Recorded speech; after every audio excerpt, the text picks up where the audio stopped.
गढ़वा हम बार बार विधानसभा में बोलते रहे कि साहब सामाजिक दृष्टिकोण से, आर्थिक दृष्टिकोण से, शैक्षणिक दृष्टिकोण से बहुत ही पिछड़ा हुआ क्षेत्र है। मैंने देखा कि विष्णुदयाल राम में एक विज़न है, काम करने की एक ललक है।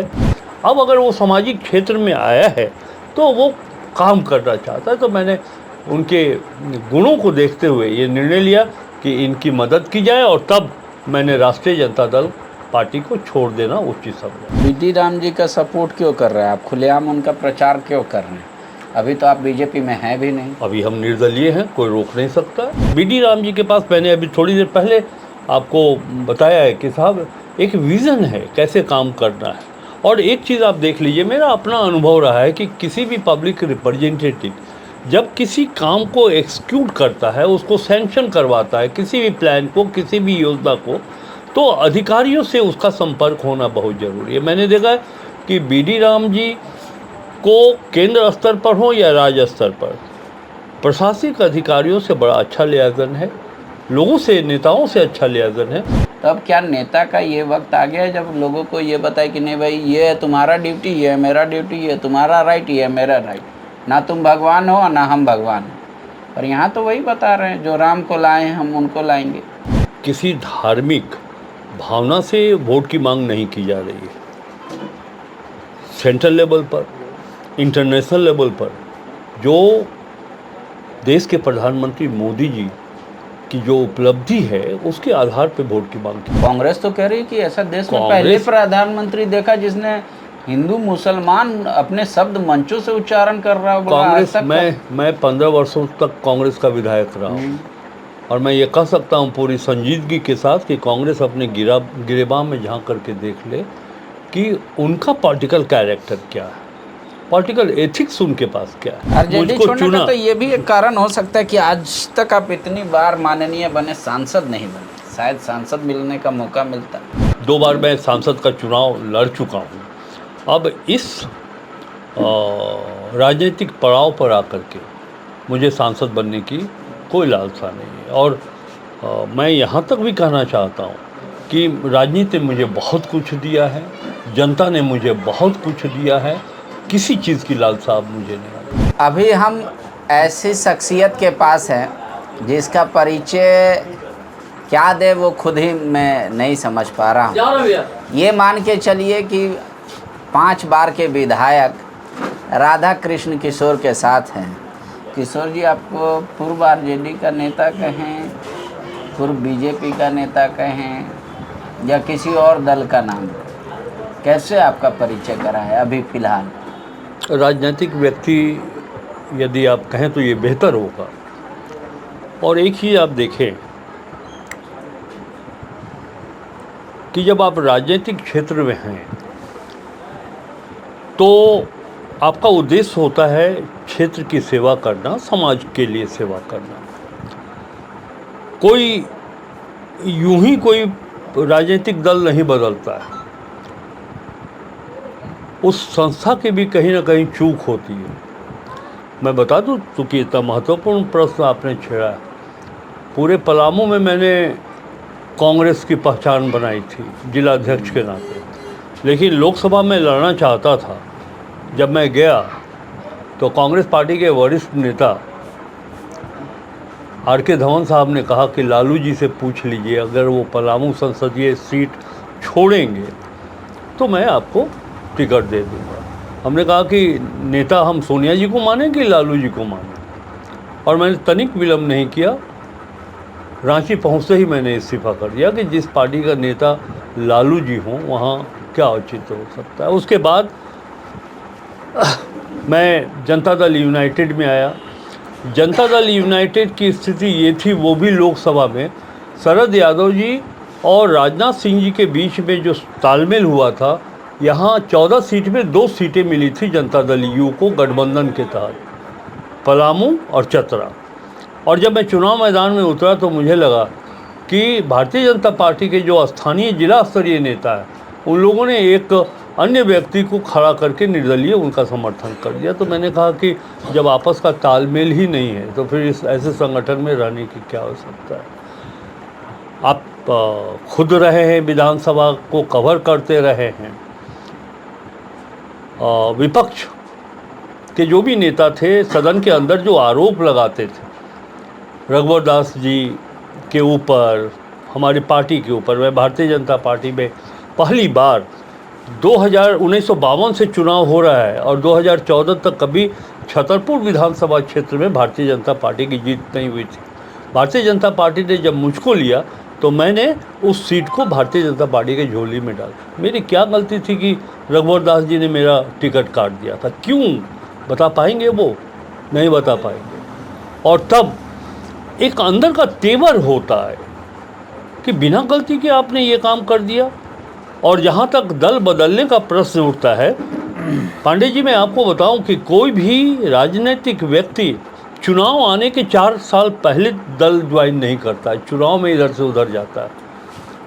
मैं राष्ट्रीय जनता दल इसीलिए आया था कि तेजस्वी जी ने कहा कि ये A to Z की पार्टी है, तो मुझको लगा कि साहब हमारे निर्वाचन क्षेत्र में राष्ट्रीय जनता दल का एक स्थान है, उसके पास वोट बैंक है और यहाँ 2 ही पार्टी है, भाजपा और राष्ट्रीय जनता दल। भारतीय जनता पार्टी क्या करेगी मैं जो कर चुकी है वो मैं जानता हूँ, तो राष्ट्रीय जनता दल मैंने ज्वाइन किया। लेकिन पार्टी के अंदर मैंने बराबर कहा है कि राज्य सरकार से जुड़ी हुई बातें, विषय, उससे प्रभावित हो रही है जनता। जो राज्य सरकार की कार्य संस्कृति है, जनता उससे नाराज है। चाहिए कि राष्ट्रीय जनता दल इस गठबंधन से नाता तोड़ ले। गांव में गरीबों को राहत नहीं है, ब्लॉक में, अंचल में, थाना में, हर जगह परेशान है। अब इसका खमियाजा राष्ट्रीय जनता दल को भुगतना पड़ेगा, लेकिन मेरी बात नहीं सुनी गई।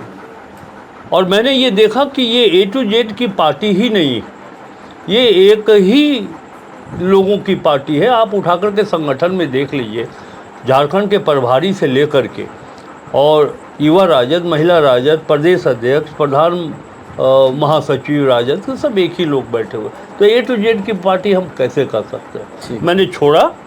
और ये बात भी बिल्कुल सही कि नैतिकता यही कहती है कि अगर आप किसी व्यक्ति को उसके गुण और दोष के आधार पे उसको मदद करना चाहते हैं तो आप उस संगठन को छोड़ दीजिए जिस संगठन में आप थे। मैंने पलामू के सांसदों को पूर्व में भी देखा है, कमला जी के साथ हमने काम किया, उस समय हम विधायक थे 1980 से।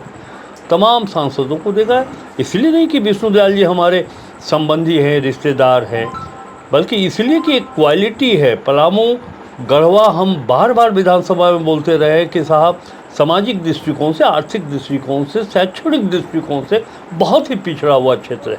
मैंने देखा कि विष्णुदयाल राम में एक विज़न है, काम करने की एक ललक है।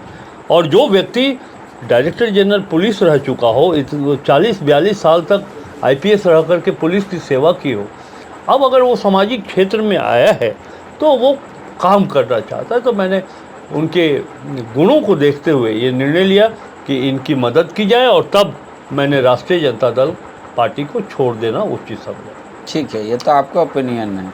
कोई ये भी कह सकता है राधा कृष्ण किशोर तपाकी हैं, सनकी हैं, सत्ता में करीब रहना चाहते हैं, हमेशा माननीय बनना चाहते हैं। आप कह रहे हैं आपका टिकट कट गया, कोई कहेगा कि दूसरे को मौका मिला।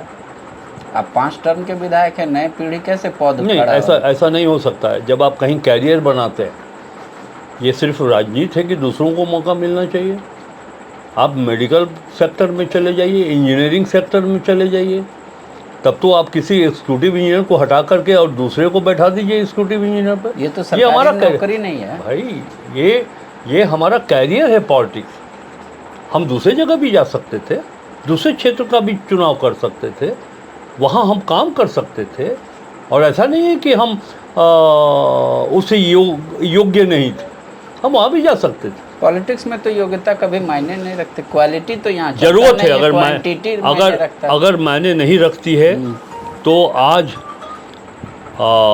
नेताओं के ऊपर से जो विश्वास उठ रहा है, आवश्यकता इस बात की है कि जाति से उठ करके हम योग्यता का चुनाव करें। देखिए पांडे जी, हम हर क्षेत्र में बढ़िया चाहते हैं, बढ़िया डॉक्टर खोजते हैं, बढ़िया टीचर खोजते हैं जो हमारे बच्चों को बढ़िया शिक्षा दे सके। हम हर चीज़, जहाँ भी आप जाएंगे, हम बढ़िया बाज़ार से हम बढ़िया सब्जी खरीदते हैं, लेकिन नेता कैसा भी हो वो चलेगा, ये इस मान्यता को तोड़ने की आवश्यकता है। नेता भी बढ़िया चाहिए हमको। तो बीडी राम जी का सपोर्ट क्यों कर रहे हैं आप, खुलेआम उनका प्रचार क्यों कर रहे हैं? अभी तो आप बीजेपी में हैं भी नहीं। अभी हम निर्दलीय हैं, कोई रोक नहीं सकता, क्योंकि छतरपुर पाटन विधानसभा क्षेत्र मेरा कर्म क्षेत्र ही नहीं रहा है। 5 वर्ष हम 42 वर्षों से हम वहाँ चुनाव जीतने चुनाव हारने के रूप में भी हम काम करते रहे हैं, और आज भी हम वहाँ काम कर रहे हैं। तो निश्चित रूप से जनता का प्यार कुछ हमारे साथ भी है। मैं सभी लोगों की बात तो नहीं कर सकता हूँ, लेकिन हमारे कार्यकर्ता, हमारे लोग हैं। हम लोगों ने कहा कि नहीं साहब, मदद करना है बीडी राम जी को, लेकिन तब हमें आरजेडी छोड़ना पड़ेगा, और हमने आरजेडी छोड़ा। एक तो आप आरजेडी तो कह रहे हैं कि भाई आरजेडी A to Z सिर्फ बोलती है, पार्टी सिर्फ यादवों का ही उस पर नहीं, मैं किसी जाति का नाम नहीं लिया। मतलब आपने जो इशारों में कहा कि प्रदेश अध्यक्ष से लेके, और मैं फिर कह रहा हूँ आपके कैमरे के सामने कि मैंने किसी जाति का नाम नहीं लिया, लेकिन मैंने ये कहा है कि A to Z की पार्टी नहीं है, और ये संगठन के उन महत्वपूर्ण पदों पर जो लोग बैठे हुए हैं उसको देखकर आसानी से कहा जा सकता है कि A to Z की पार्टी नहीं। भाषण में आप एक बात और कहे कि भाई यहाँ पलामू की संस्कृति है कि पहुना को और भगना को कभी निराश नहीं करता।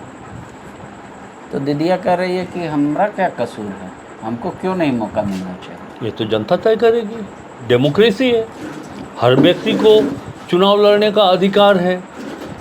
किसमें क्या मेरिट है, किसको क्यों वोट करना चाहिए, ये फैसला तो एक अकेला ना हम कर सकते ना आप कर सकते। ये तो मतदाताओं को निर्णय लेना है। एक आखिरी सवाल ले लेते हैं। 42 साल या 45 साल जो आपका अनुभव रहा, कई चीज़ों को मैंने देखा, आप बहुत गहनता से अध्ययन करते, चाहे टाटा सबलीज का मामला हो, एजी ऑफिस से कर्मचारियों को बुला के आप समझते थे, या उससे कई प्रकरण मैंने देखे जिसमें आप एक अध्ययन करते थे। ऐसा बीडी राम में क्या आपने अध्ययन किया कि उनका प्रचार करने लगे? क्या वो सिर्फ आपके रिश्तेदार हैं इस वजह से? इसका उत्तर तो मैं पहले कह चुका हूँ थोड़ी देर पहले। आप ऐसी कौन कौन सी क्वालिटी है जो आप लोगों को बताएंगे? देखिए, एक वोट करना चाहिए। एक तो बीडी राम जी आज के पॉलिटिकल इन्वायरमेंट में, पॉलिटिकल सेक्टर में स्पष्टवादी आपको नहीं मिलेगी। हाँ काम हो जाएगा, देखूंगा। बीडी राम जी में एक क्वालिटी है, जो काम होगा वो जनता को कमिटमेंट करेंगे कि ये काम मैं करूंगा। जो नहीं हो सकता है वो बोल देते हैं सामने कि ये नहीं हो पाएगा, पहली बात। दूसरी बात, बीडी राम जी के पास, मैंने अभी थोड़ी देर पहले आपको बताया है कि साहब एक विज़न है कैसे काम करना है। और एक चीज़ आप देख लीजिए, मेरा अपना अनुभव रहा है कि किसी भी पब्लिक रिप्रेजेंटेटिव जब किसी काम को एक्सिक्यूट करता है, उसको सैंक्शन करवाता है, किसी भी प्लान को, किसी भी योजना को, तो अधिकारियों से उसका संपर्क होना बहुत ज़रूरी है। मैंने देखा है कि बीडी राम जी को केंद्र स्तर पर हो या राज्य स्तर पर, प्रशासनिक अधिकारियों से बड़ा अच्छा लियाज़न है, लोगों से, नेताओं से अच्छा लियाज़न है। नतीजा ये है कि वो किसी भी योजना को धरातल पर ले आते। ये विज़न है, ये क्वालिटी है उनमें। आप लोगों से भी और व्हाट्सएप यूनिवर्सिटी से भी नाराज़ हैं। लोगों को भी बता रहे हैं कि आपको जानना चाहिए कि सांसद नली गली के लिए सिर्फ नहीं है, वो पॉलिसी मेकिंग में होता है। वो दूसरी बात आप कह रहे हैं कि व्हाट्सएप यूनिवर्सिटी इस तरीके से फैल रहा है, लेकिन मोदी जी तो इसी व्हाट्सएप यूनिवर्सिटी के प्रोडक्ट हैं। मैं ये नहीं कह रहा हूँ कि व्हाट्सएप यूनिवर्सिटी और सोशल मीडिया में सब डिमेरिट्स ही है, ये मैंने कब कहा? मैंने ये कहा कि कुछ लोग यहाँ पे व्हाट्सएप यूनिवर्सिटी बना चुके हैं, और वो व्हाट्सएप यूनिवर्सिटी में नली गली की बात करके किसी भी जनप्रतिनिधि का विरोध करते हैं, चाहे वो बीडी राम हो, चाहे हम हो, या कोई भी हो। आप ये तो समझेंगे ना कि केंद्र सरकार के अंतर्गत, उसके अधीन उसका कार्यक्षेत्र क्या है, और राज्य सरकार के अंतर्गत उसका कार्यक्षेत्र क्या है। मतदाताओं को कभी वैसे जागरूक ही नहीं किया गया लोगों को। उनका तो इवन अभी तक हमारे देश में कोई नेता ये नहीं कहता कि भाई ये आपका ड्यूटीज़ है। सब तो कहते हैं ये आपका राइट्स है, ये आपका अधिकार है। जब उनको सिर्फ अधिकार के बारे में बताया जाएगा तब तो मतदाता वैसे ही रहेंगे। मतदाताओं को आप लोग कभी तो नहीं कहते। बहुत अच्छा प्रश्न आपने किया है। देखिए, ये पलामू गढ़वा है, भले ही प्रशासनिक राजधानी रांची हो और आर्थिक राजधानी इस प्रदेश का धनबाद हो, लेकिन राजनीतिक राजधानी तो पलामू गढ़वा है। लोग यहाँ के जागरूक हैं। अगर जागरूक नहीं होते तो बीडी राम जी विगत 10 वर्षों से कभी सांसद नहीं हुए। लेकिन वो ठीक है। यहाँ खराब क्या एक है? नेचर ये है कि भाई सुबह उठ जाना है, बेरोजगारी एक बहुत बड़ा विषय है, और खेती बाड़ी का भी यहाँ का सिस्टम आपको पता ही। कचहरी में जाना है, पान खाना है, वार्ड पार्षद से शुरू करना है, शाम तक बराक ओबामा तक थूक थाक के चले आना है। तो ये यहाँ पे पॉलिटिकली लोग जागरूक हो जाते हैं या सब समझदारी हो जाती है। मेरा ये सवाल है, क्या राजनीति में वो दौर आ गया है जब नेता ये मतलब चुनाव में जैसे कहते हैं मतदाताओं को कि तुम दिन को अगर रात कहो रात कहेंगे, वो जो तुम्हें पसंद वही बात कहेंगे। तो अब क्या नेता का ये वक्त आ गया है जब लोगों को ये बताए कि नहीं भाई ये है तुम्हारा ड्यूटी, ये है मेरा ड्यूटी, ये तुम्हारा राइट, ये है मेरा राइट, ना तुम भगवान हो ना हम भगवान हो। और यहाँ तो वही बता रहे हैं, जो राम को लाए हैं हम उनको लाएंगे। लोग कह रहे हैं कि भाई राम को तो पूरी सृष्टि की रचना की, उनको भी कोई ला रहा है। ये किसी धार्मिक भावना से वोट की मांग नहीं की जा रही है। सेंट्रल लेवल पर, इंटरनेशनल लेवल पर जो देश के प्रधानमंत्री मोदी जी की जो उपलब्धि है उसके आधार पर वोट की मांग की जा रही है। मैंने कहा अभी आपको, कांग्रेस तो कह रही है कि ऐसा देश में पहले प्रधानमंत्री देखा जिसने हिंदू मुसलमान अपने शब्द मंचों से उच्चारण कर रहा है। कांग्रेस मैं 15 वर्षों तक कांग्रेस का विधायक रहा हूँ, और मैं ये कह सकता हूँ पूरी संजीदगी के साथ कि कांग्रेस अपने गिरेबान में झांक करके देख ले कि उनका पॉलिटिकल कैरेक्टर क्या है, पॉलिटिकल एथिक्स उनके पास क्या है, ये उनको देख लेना चाहिए। तब उन्हें कोई भी टिप्पणी भारतीय जनता पार्टी नरेंद्र मोदी जी पर करनी चाहिए। राधा कृष्ण किशोर जी का अगला ठिकाना कहाँ और कितने दिन तक है? पुष्प की अभिलाषा आपने अवश्य पढ़ी होगी, है ना? उस पथ पर फेंक देना बनमाली, मातृभूमि पर शीश नवाने, जिस पथ पर वीर जाएं अनेक, यही हमारी अभिलाषा है। पाटन छतरपुर की जनता ने मुझे 5 बार, यहाँ एक ही 2 लोग ऐसे हैं जो 5 बार से अधिक निर्वाचित हुए, उसमें एक राधा किशोर है। तो मेरी कोई राजनीतिक इच्छा अब नहीं है ना? तो क्या स्कूल खोलेंगे राजनीति का आप? नहीं, मैं किसी दल का, किसी पार्टी का मैं स्कूल नहीं खोलूँगा। और एक चीज़ मैं बता देता हूँ कि जिन उद्देश्य से आपने इस प्रश्न को रखा है, जब मैं विधानसभा का सदस्य था तो जो हमारे नए विधायक साथी आते थे तो जाहिर सी बात है कि वो हमसे कुछ जानना चाहते थे, सीखते थे, और मैं उनको बताता भी था। पॉलिटिकल स्कूल तो आप नहीं कहेंगे, लेकिन जो पॉलिटिकल नीड है इंडियन पॉलिटिक्स में, झारखंड के पॉलिटिक्स में, ये बात मैं जनता तक पहुंचाऊंगा। और आने वाले समय में क्या पॉलिटिकल दृश्य बनता है, ये आने वाला वक्त बताएगा कि क्या पॉलिटिकल परिदृश्य बनता है। उसके बाद आप आखिरी फैसला लेंगे। देखिए, एक तो मैंने कहा कि मैं बहुत कम उम्र में विधायक बन गया था। 25 वर्ष की उम्र में मैं 1980 में विधायक बना था। 5 बार तक सेवा करने का मौका मिला, और पाटन छतरपुर की जनता के प्रति मैं नतमस्तक हूँ जिन्होंने मुझको चुना। तो ये भी एक कारण हो सकता है कि आज तक आप इतनी बार माननीय बने, सांसद नहीं बने। शायद सांसद मिलने का मौका मिलता।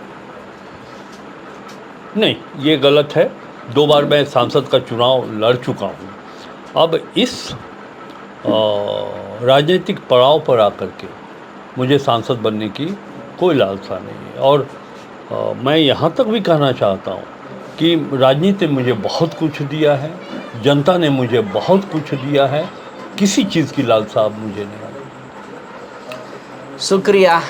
जिस व्यक्ति की कहते हैं लालसा नहीं है वो धरती पर जीता जाता भगवान हो जाता है।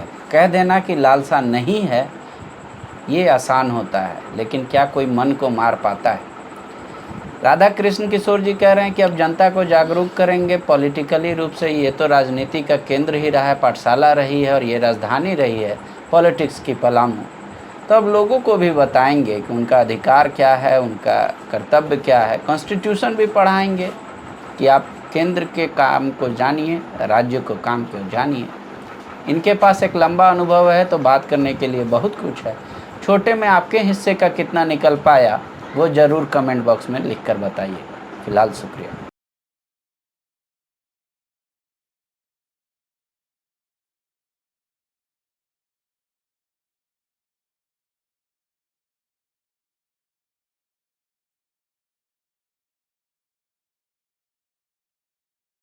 बायोम मेडिकल प्रिपरेशन का एकमात्र संस्थान जहां है complete digital classrooms, individual doubt counters, video lectures, student tracking system, library facility, 100% result oriented rankers batch, study package and class notes in PDF। Jharkhand के इतिहास में पहली बार नीट UG में 700 मार्क्स पार। 10th पास स्टूडेंट्स के लिए फाउंडेशन कोर्स और 11th पास student के लिए फ्रेशर कोर्स। 12th पास स्टूडेंट्स के लिए टारगेट कोर्स 18 अप्रैल से शुरू हो रहे हैं। Contact biome.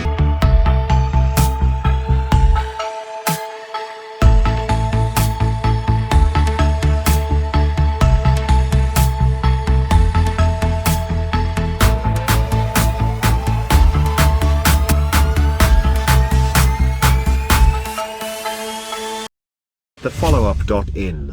Like, share, and subscribe. www.thefollowup.in